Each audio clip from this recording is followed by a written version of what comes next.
Қайырлы күн, құрметті әріптестер, көрермендер. Азаматтық бастамаларды қолдау орталығы 2021 жылы жүзеге асырылатын жобаларды халыққа таныстыру жұмыстарын жалғастырады. Қазір бізде өз жобасын таныстыратын Евразиан Эксперт Council қоғамдық қоры, тақырып азаматтық қоғамды дамытудағы диалог алаңдарының рөлі халықаралық тәжірибе жобасы бойынша түсіндірме жұмыстарын жүргізеді, презентациясын қояды. Бүгінгі біздің спикеріміз қоғамдық қорының директоры Алиспаев Шыңғыс. Здравствуйте, уважаемые зрители. Мы продолжаем наши общественные презентации. Сегодня Общественный фонд Евразиан Эксперт Council будет презентовать проект под названием «Роль диалоговых площадок в развитии гражданского общества. Международный опыт». Проект презентует директор общественного фонда Лепсибаев Чингис. А также, уважаемые зрители, напоминаю вам, что по всем интересующим вопросам вы можете задать нам в комментариях нашего прямого эфира. Чингис, даю вам слово. Мен де айта кетейін, құрметті көрермендер, қазір осы жобаны таныстыру азаматтық бастамаларды қолдау орталығының Facebook парақшасында тікелей эфирде жүріп жатыр. Егер сұрақтарыңыз болса, пікір қалдыратын жерге қойсаңыздар болады. Рахмет. Шыңғыс, сөз сізде. Рахмет. Добрый день, уважаемые зрители, да, сотрудники ЦПГИ. Очень приятно, да, публично презентовать свой проект. Это вот с этого года впервые, да, такое. И приятно в этом участвовать, потому что мы все время тоже очень много сделали, чтобы это было, да, эти публичные презентации. И сегодня позвольте презентовать проект, который вот в этом году мы выиграли. С вашего позволения я включу презентацию, да, буду рассказывать о РША, а презентация будет идти казахша. Итак, проект у нас называется «Роль диалоговых площадок в развитии гражданского общества». Проект этот, хочу сказать, был инициирован нами еще в далеком 2017 году. Вот с 2017 года это третий раз, когда мы ведем этот проект. Я хочу сказать предысторию кратко, да, что в 2010 году мы инициировали вот этот фонд Eurasian Expert Council Foundation после саммита ОБСЕ, где вот я среди многих других НПО участвовал, да, мы посмотрели уровень других НПО и решили создать организацию, которая бы в Казахстане системно занималась повышением квалификации организаций гражданского общества и выводом их на международный уровень. Вот тогда была Бану Ганиевна Нургазиева, которая сейчас президент Гражданского альянса, она тогда была директором департамента, да, курирующего НПО. И вот с тех пор мы занимаемся выводом НПО на международные диалоговые площадки. Вот, и этот проект – это продолжение многолетней работы, которую мы ведем. Хочу сказать, опять же, предыстория, что мы, например, инициировали такое понятие, как представительство, да, вот это представительство, представительство наших НПО на диалоговых площадках, и само представительство мы в свое время внесли в 2014 году в закон о молодежной политике. Я лично там разрабатывал этот блок в данном законодательстве, и вот мы и нормативно, и на практике реализуем то, чтобы наши НПО участвовали за границей. Так вот, у этого проекта в этом году много амбициозных задач, и я вот проговорю их, да. То есть первая задача – это взаимодействие с НПО международными по реализации Казахстаном рекомендаций международных организаций. Здесь мы будем привлекать все возможные организации. Хочу сразу проговорить, что мы, когда писали этот проект, писали его в партнерстве с огромным количеством сетевых организаций. У нас больше 120 партнерских НПО в нашей стране, да, больше 80 международных организаций за рубежом из партнеров. Мы будем активно взаимодействовать. Конечно же, это наши и филиалы наши в регионах, да, и наши уважаемые региональные представители, которые являются по большей части руководителями гражданских альянсов по регионам, да. И, конечно, с учетом специфики этого проекта, это правозащитные организации. Я напомню, да, что я с 2013 года член Совета по правам человека при правительстве. очень много лет, да, мы сами ездим во все международные площадки и помогаем нашим общественным организациям выезжать. И, ну, и с деньгами, и без денег так было, вот сколько мы есть, да, поэтому, коллеги, мы всегда с удовольствием, все, кто нас знает, да, все знают, что мы всегда открыты для диалога, да, и даже если не можем помочь там где-то с финансированием, всегда где-то советом поможем, подскажем, да, где можно какие-то другие дополнительные финансирования искать. Поэтому вот первая задача такая. Ну и кроме всего прочего, мы на постоянной основе, конечно же, взаимодействуем с международными организациями. Я хочу сказать, что я сейчас, да, сотрудник ООНовского фонда UNPage, я национальный консультант фонда, который занимается имплементацией, да, Парижских соглашений по Республике Казахстан. Сам являюсь, ну, как бы, сотрудником международной организации, поэтому всем, чем можем, да, мы вот публично заявляем, да, что мы как бы и раньше помогали, и вот, коллеги, да, обращайтесь, чем можем в этом в плане международного сотрудничества будем помогать. Второе. Обеспечение участия казахстанских НПО в формировании и защите альтернативных докладов на международных площадках. Вот по этому блоку мы будем помогать, те организации, то есть я сразу проговорю, как мы будем имплементировать, реализовывать этот проект. Да? У нас с прошлого года разработана программа, концепция, да, по travel грантам, по дорожным грантам, когда будет известно о датах проведения тех или иных международных площадок. Но я сразу могу сказать, что это в сентябре будет, в сентябре или в октябре сейчас по ситуации будет в Варшаве диалоговая площадка по человеческому измерению, ОБСЕ, ДБЧ ОБСЕ, которая проходит ежегодно, которая касается непосредственно стран Центральной Азии, Казахстана. Вот в обязательном порядке там будут участвовать, потому что вот она уже в феврале в этом году была в онлайн формате. Теперь ожидается, что она в сентябре-октябре будет в онлайн, в офлайн формате, да, и мы заранее проговариваем, что такая площадка будет, но она предназначена исключительно для правозащитных организаций и для тех организаций, которые по острым кейсам пройдут аккредитацию в ОБСЕ. То есть как мы будем работать? Вы подаете заявку, так же как Балашах, да, по аналогии, вы подаете заявку в международную к организаторам мероприятия, если там есть approve, если там есть одобрение, вы даете заявочку нам, и мы выдаем вам travel грант по согласованию, естественно, с заказчиком, по согласованию с ЦПГИ. И, естественно, то есть, смотрите, вот касаемо именно второго пункта, мы этот проект писали в партнерстве с Комитетом по обороне и международным делам Мажилиса парламента, вот конкретно с бывшим послом в ЕС, да, Айгуль Куспан, это председатель комитета Мажилиса. Вот, и мы намерены, да, и есть договоренность, что комитет Мажилиса по обороне и международным делам, соответственно, МИТРК, да, будет нам помогать с контентом, будет помогать нам с презентациями, с докладами, да, то есть мы контентно постараемся, коллеги, вас запитать, да, то есть и мы в обязательном порядке перед тем, как поехать, будем давать какие-то исходные материалы, да, то есть с вами проговаривать, то есть по возможности, то есть будем помогать вам писать доклад. То есть я не говорю о том, что мы будем вам говорить, что вам говорить, что не говорить, такого разговора нет, что я сразу акцентирую, да. Третье.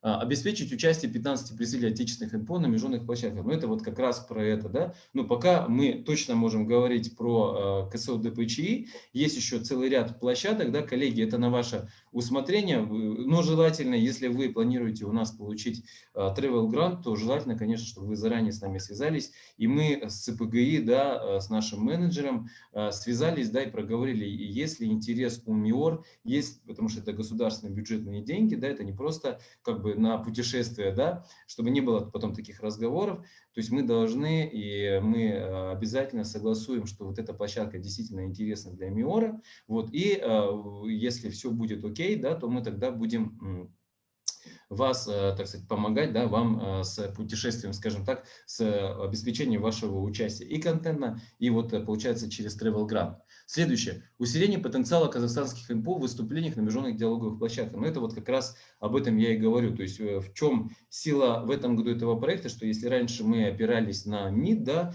и на сотрудничество с, вот у нас и помощник министра иностранных дел нам помогали вот до этого в проектах, и помогало само КСО ДПЧ, то в этом году у нас еще более проект усилился за счет соответствующего комитета Мажилиса, который возглавляет посол, да, в Евросоюзе. Это очень мощная вещь, да, то есть и я думаю, что мы в перспективе, наверное, из ЦПГИ устроим встречу для наших коллег, да, которые поедут, будут собираться ехать за рубеж.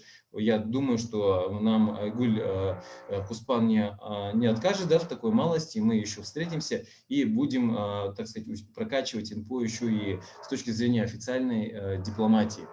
Следующее. Повышение уровня представленности конструктивных казахстанских НПО на международных площадках для отстаивания позиции Казахстана и продвижения достижений социально-экономической и общественно-политической сферах. Да? Но здесь, коллеги, да, я не согласен слегка с формулировкой, да, но это тех задания, мы должны с вами это понимать, это правила игры.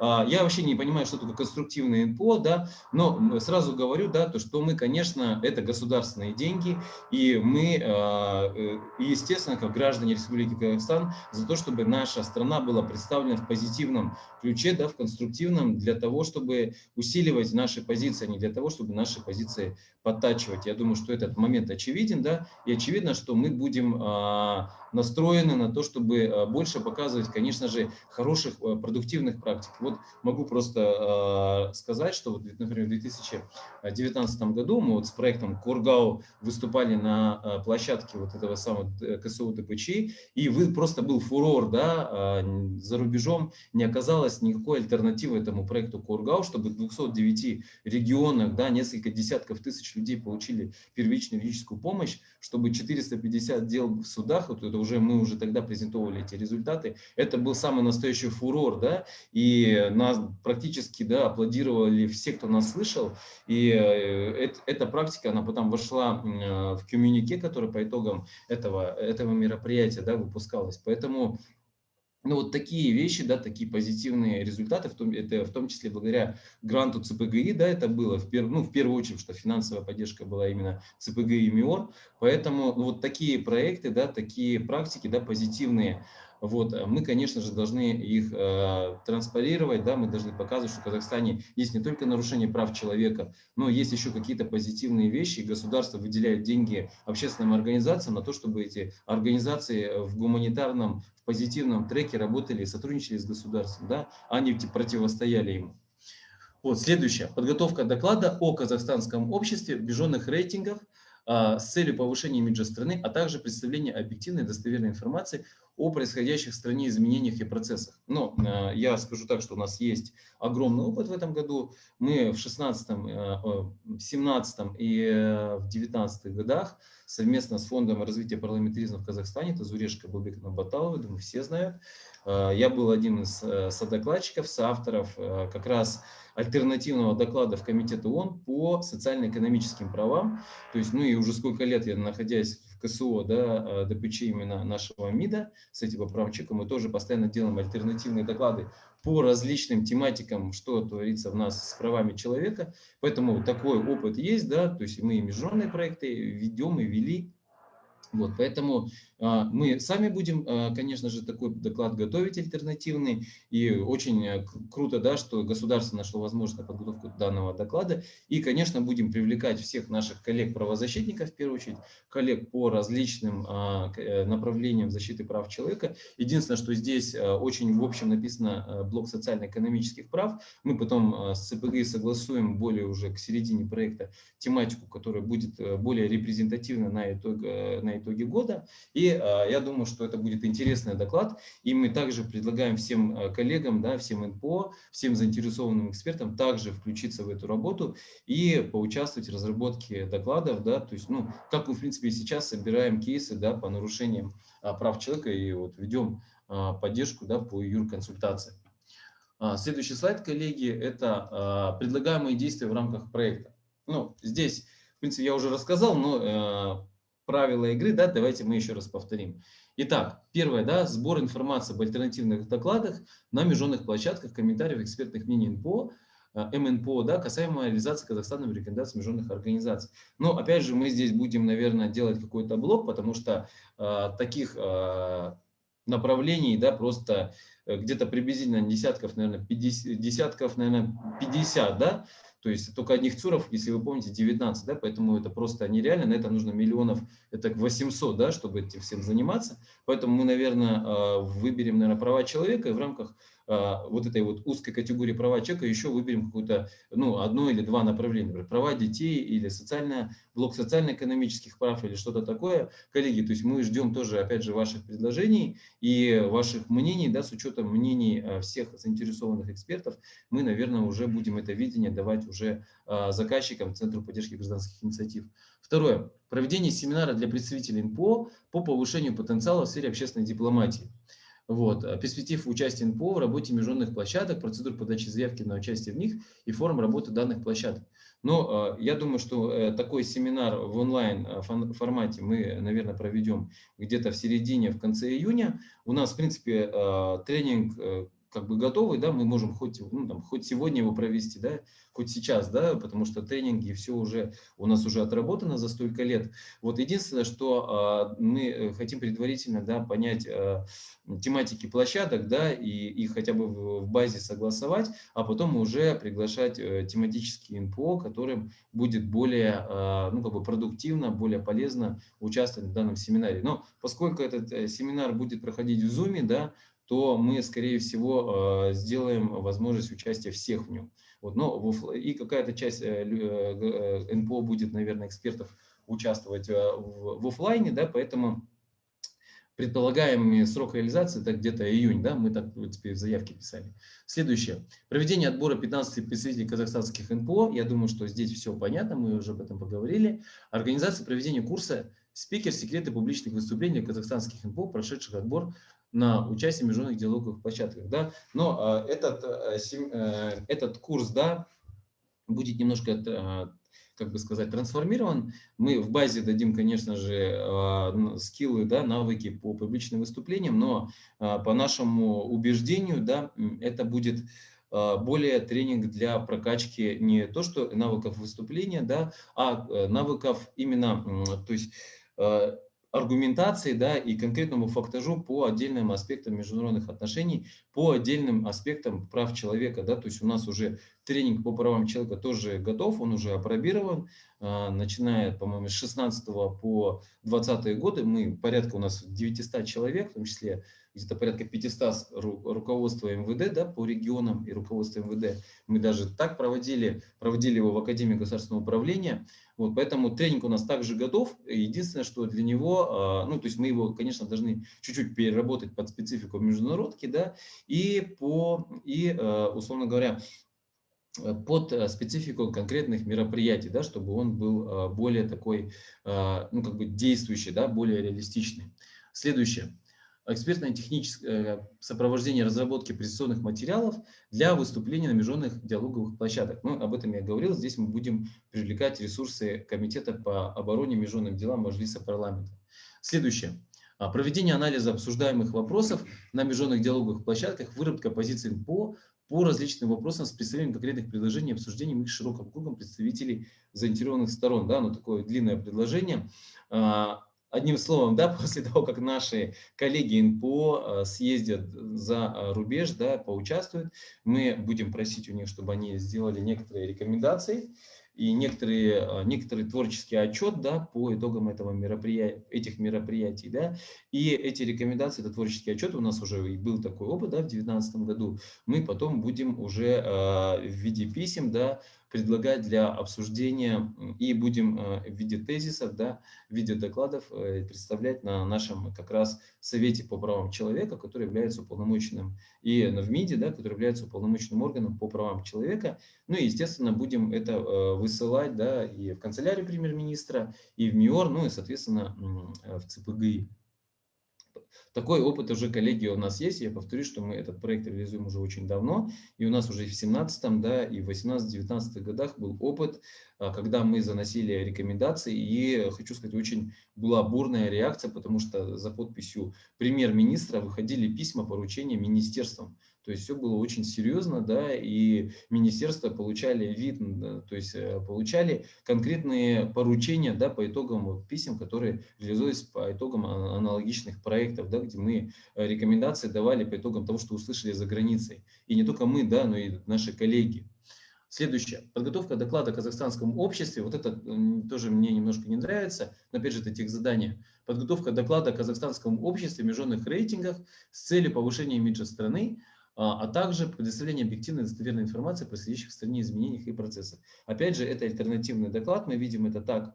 Вот. И мы, естественно, да, будем на основе тех данных, да, показывать то есть и проблемы, и, соответственно, конечно же, возможности, перспективы достижения нашей страны в области, то есть позитивные практики, да, которые существуют по определенным трекам, да, прав человека. Вот. Ну и восьмое, разработка проведения информационной кампании в ходе реализации мероприятий проекта, проводимой работе в сфере общественной дипломатии, проведение отбора кандидатов для участия на международных диалоговых площадках, участие казахстанских НПО на ведущих международных диалоговых площадках, презентация доклада, да, о казахстанском обществе, международных рейтингах и освещение итогов проектов. Ну, я быстро прочитал. Ну, естественно, да, мы будем освещать этот проект, да, и, ну, как мы, в принципе, всегда тоже освещаем все наши проекты, да, у нас целый ряд групп в социальных сетях, это и Кургау правое государство, это и защитим права ребенка, это и чиновники Казахстана, и развить туризм в Казахстане, то есть это все площадки, которые наши, да, и нашими ребятами ведется. У нас популярные есть и Инстаграм, и Телеграмы свои, да, и мы сотрудничаем с большинством популярных блогеров, да, которые пишут контент, да, в социально-экономическом блоке, да, поэтому мы со всеми этими ребятами будем, конечно же, прорабатывать, будем это постить, и мы написали, да, что мы позиционируем здесь не только об этом писать, да, постфактум, да, мы преследуем цель немножко поднимать престиж, да, и имидж этой работы. Мы планируем, то есть показывать, что благодаря такой работе, да, немножко меняется ситуация и в Казахстане, да, потому что когда выступаешь за рубежом с докладом о Казахстане, да, то кроме как бы то есть есть и критика, есть и позитивные моменты, да, и всегда это является мотивирующим фактором для наших госорганов, да, что-то менять, да, и это это очень хорошо, да, потому что всегда есть к чему подтягиваться. Вот, но Чингис, это в двух прошу словах. прощения. Чингис, О, у нас регламент, ограниченное время. я буквально заканчиваю, да, ожидаемые результаты здесь, Хорошо. буквально, да. Ну, я уже проговорил, да, то есть мы планируем 15 человек физических лиц отправить. Следующее, то есть планируем повысить имидж нашей страны, да. Мы планируем обеспечить синхронизацию законодательной ветви власти гражданского сектора в сфере общественной дипломатии. Это как раз про Комитет по международным делам. Мы планируем повысить потенциал казахстанских НПО, потому что они поедут за рубеж, увидят чужой опыт, да, чему-то подучатся, и подготовить доклад. Это в двух словах, если про ожидаемые результаты. И здесь вот следующее у нас это риски. Риски, да, но риски здесь на самом деле достаточно очевидные, да, то есть это слабый интерес к проекту, может быть, ну, мы думаем, что мы это победим, да, скажем так, отказ в имплементации выработанных рекомендаций со стороны госорганов, но здесь мы будем писать письма, да, и будем писать письма, если госорганы не будут, так сказать, синхронно двигаться, да, мы уже достаточно давно работаем, и у нас, то есть я сам, как и все, да, то есть как и очень много НПО, да, я тоже работал в госсекторе, имею магистерскую степень, да, по госадминистрированию, то есть мы знаем, что писать, что не писать для того, чтобы это работало, да, то есть мы не с дивана это будем все делать, да, то есть есть научная степень на эту тему, то есть поэтому мы пишем госорганам только то, что они могут действительно сделать, да, если госорганы не хотят делать то, что они могут, да, им просто лень, ну, назовем это своими простыми словами, будем обращаться к руководству этих госорганов, да, если руководство госорганов не будет отвлекаться, но будем к руководству, то есть эта практика, она показывает, что это работает. Вот, следующее. Низкое качество проведенных исследований, ошибочные выводы рекомендаций. Ну, мы будем с вами, мы надеемся, что ПГИ нам будет помогать, вот, потому что мы все будем согласовывать, да, вот, но я надеюсь, это наша совместная работа будет.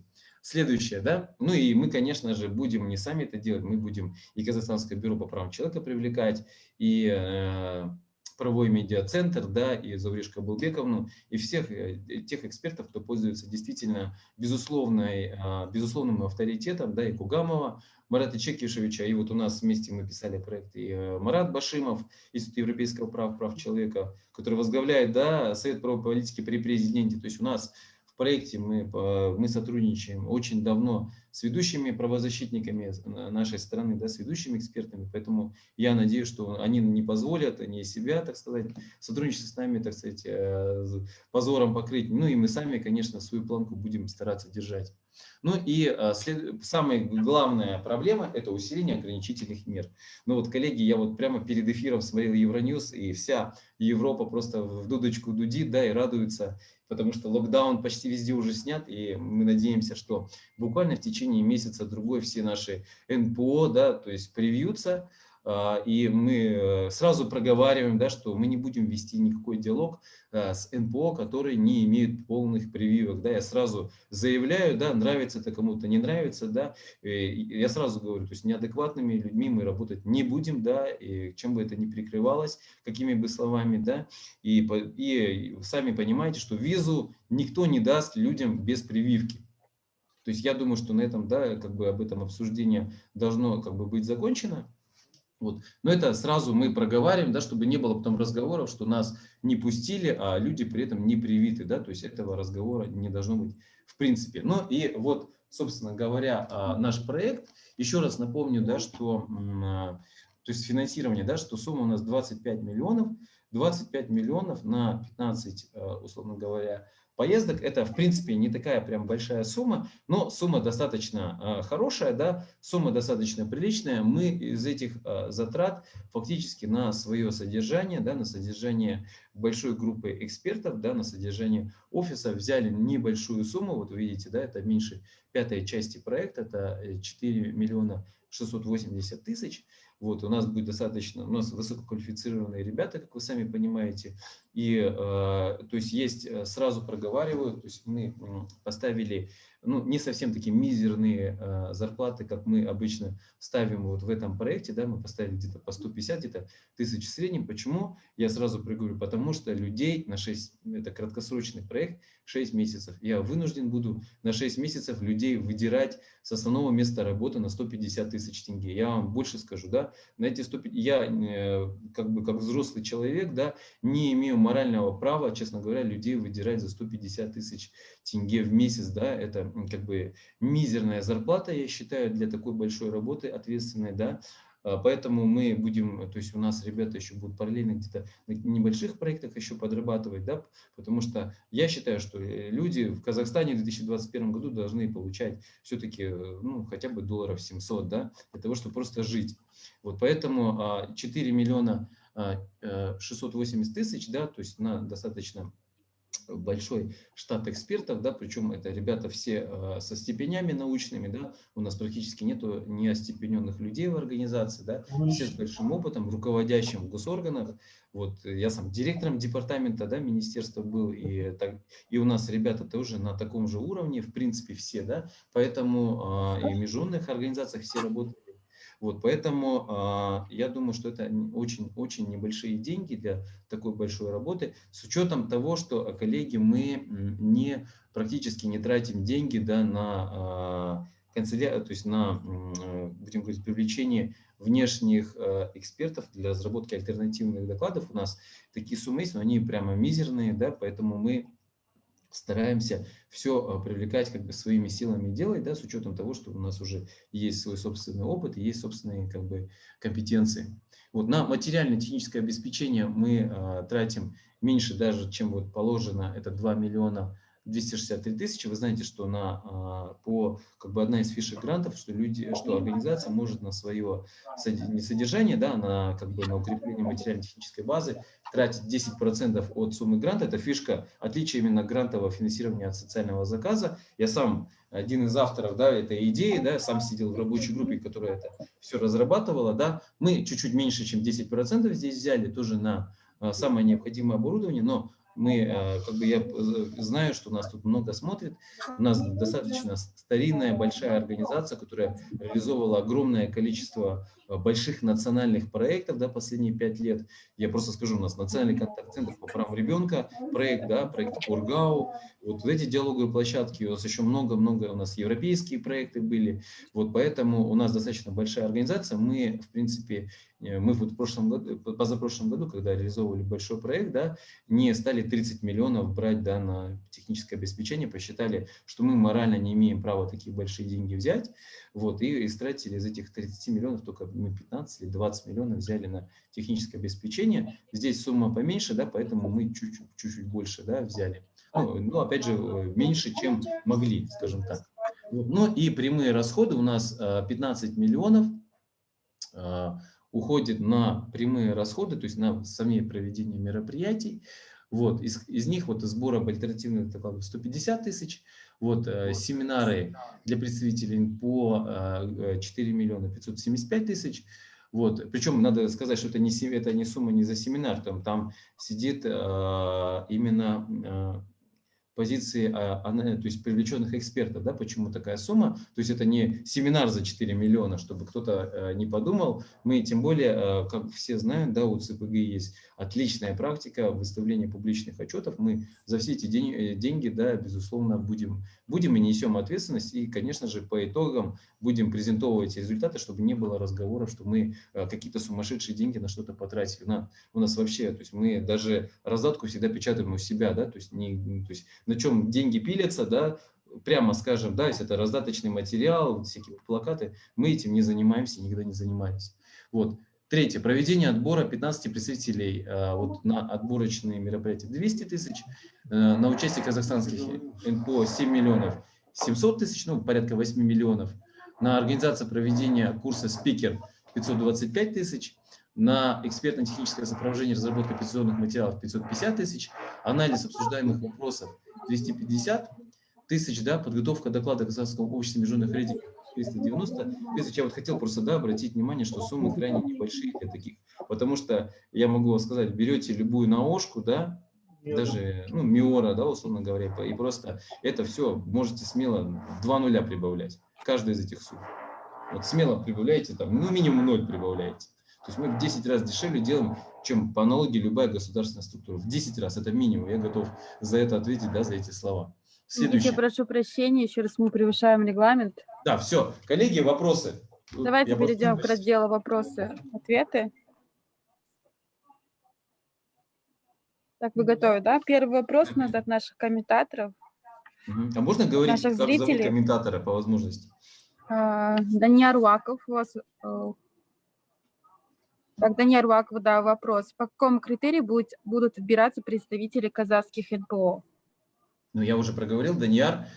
Смотрите, то есть отбор на самом деле будет делать международная организация. То есть структура такая. Вы видите интересную международную площадку, вы нам должны написать просто письмо официальное, просто чтобы было ваше, ну, с вашей почты или ваша роспись где-то была, да, что я заинтересован в участии в такой-то, такой-то площадке. Вы должны написать, что за площадка, дать информацию о ней. Все, в принципе, нас больше интересует. Мы в течение 10 дней, как по закону обращения граждан, должны согласовать с ПГИ, интересна ли эта площадка. Либо вариант 2, да, в этом случае. Мы пишем, что есть вот такая площадка, кому интересно, подавайте на нее участие. Вот это вариант 2. Если мы сами пишем, это письмо не нужно. Потом, после того, как то есть мы с вами согласовали, если этой площадки у нас не где-то на сайтах на наших или в соцсетях нету, на официальных, еще раз, на официальных, не я где-то у себя на страничке выставил, а у нас, соответственно, будет официальный сайт, официальные странички, где написано, что это фонда. Понимаете, в соответствии с законом обращения граждан. Так вот, после того, как все определили, что вы действительно, что эта площадка интересна для нас, вы подаете туда заявку на саму эту площадку. Вы подаете на нее заявку, если вам ее одобряет, ваше участие, вы уже приносите нам пакет документов, то есть там небольшой пакет документов, которые мы запросим. То есть это в первую очередь мотивационное письмо. У нас будет специальная форма, называется мотивационная форма для участия в тренингах в международной диалоговой площадке. И потом собирается комиссия, то есть мы просто, условно говоря, наверное, будем отправлять на согласование в ЦПГ и в МИОР, наверное, будет какая-то трехсторонняя группа, да, четырехсторонняя группа будет. Мы, Мажилис, МИОР и ЦПГИ, да, которые вот вчетвером вынесут, скажут, вот поступило 5 заявок, если квота, например, 5 человек, да, то 5 человек едет. Если квота там, допустим, 3 человека, то 3 человека поедут. Но мы будем держать в курсе, да, по каждому мероприятию. Вот, как бы процесс приблизительно такой будет. Ну, естественно, сейчас вот по ходу дела мы немножко будем какие-то, ну, в деталях. В общем, это будет именно так. Чингиз, спасибо за ответ. Шыңғыз, тағы да бір сұрақ бар. Жалпы осы жоба біткеннен кейін бұл жалғасын таба ма? Орнықты болып басқа да. Ну, вы знаете, вопрос очень крутой, да, мы каждый год просим министерство, да, чтобы такие проекты, да, понятно, да, что такого опыта, как у нас, например, ни у кого нету. Потому что это мы сами, во-первых, придумали, если уж на то пошло, да, сами писали тоннами письма, да, я встречался с 3 министрами иностранных дел по этому вопросу, да, и вообще-то в идеале это должен быть проект МИДа. Вот между нами это не проект должен быть ЦПГИ, это должен быть проект МИДа, который должен быть заинтересован, как вот по примеру USAID, да, который раздает от МИДа американского как бы деньги для НПО, и впереди всех американских дипломатов бежит 200, да, местных НПОшников. Вот это должно быть что-то такое. Или Россотрудничество этим занимается, фонд Горчукова, ну много кто этим занимается. Вот по идее, это должно быть так, да. Но поэтому, коллеги, да, я бы с удовольствием, то есть это вопрос, к сожалению, не ко мне. Мы, конечно, будем писать письма и в администрацию президента, и в канцелярию премьер-министра, и как мы каждый год пишем письмо в МИД, уже лет 8 мы это пишем, да, и каждый год одно и то же говорим: ребята, давайте мы что-то сделаем, чтобы это было постоянно, чтобы можно было это устаканить, чтобы, потому что, конечно, Рахмет большой ЦПГИ, Рахмет МИОРу, да, который каждый год хотя бы на 2, 3, 5 человек увеличивает, да, количество людей, которых можно послать, да, по данному проекту. Но опять же, коллеги, это небольшие деньги, совсем небольшие, да, и 15 человек это очень мало. У нас 32 тысячи НПО в Казахстане. И, конечно, было бы здорово, если хотя бы можно было 100 человек послать, да, и не только на диалоговой площадке, а хотя бы их поучить. Потому что, понимаете, да, очень важно, то есть не только, будем говорить, участвовать в диалоговой площадке, но и посылать людей на какие-то интересные тренинги, да, на какие-то интересные школы. А у нас в этом плане очень все плохо, то есть мы на международные тренинги и школы людей не посылаем, такого проекта соответствующего нету, да, хотя мы каждый год об этом заявляем, что это необходимость. Поэтому, ну, будем смотреть к концу проекта, я думаю, что мы с ЦПГИ в этом плане поработаем совместно. Но, к сожалению, это не в наших компетенциях. Если будет такая возможность, конечно, мы будем эту работу продолжать. Мы каждый год участвуем в конкурсе, да, вот я просто говорю, мы в прошлом, позапрошлом году у нас были зарплаты по такому уровню по 60 тысяч тенге. То есть мы фактически вот 2 года его за свой счет тянули, да, потому что, ну, за 60 тысяч тенге, вы сами понимаете, никто не будет работать за такие деньги. Рахмет, сіздің осы жобаңызға сәттілік тілеймін. Сенемін, жақсы жүзеге асырады деп. Бұйырса, енді одан ары қарата жалғасын табады деп ойлаймыз, бұндай үлкен Қазақстанға пайдалы жоба. Рахмет. Чингис, спасибо за презентацию. Желаю вам успехов и удачи. Всего доброго, до свидания. Спасибо. Сау болыңыздар. Мы готовы ответить на вопросы в Фейсбуке, если что. У нас есть тоже своя страница. Егер негізді қалдырып кетсеңіз болады, бүкіл байланыс контакттарыңызды осы пікір астына Да, пікір вот қалдыратын смотрите, жерге шығыңыз. сейчас передвинусь. Вот наши телефоны. В любом случае, да. Қосымша тағы да қалдырып кетсеңіз артық болмайды. Лучше в комментариях оставить. Мы готовы ответить на вопросы и дополнительно. Спасибо. Всего доброго, до свидания.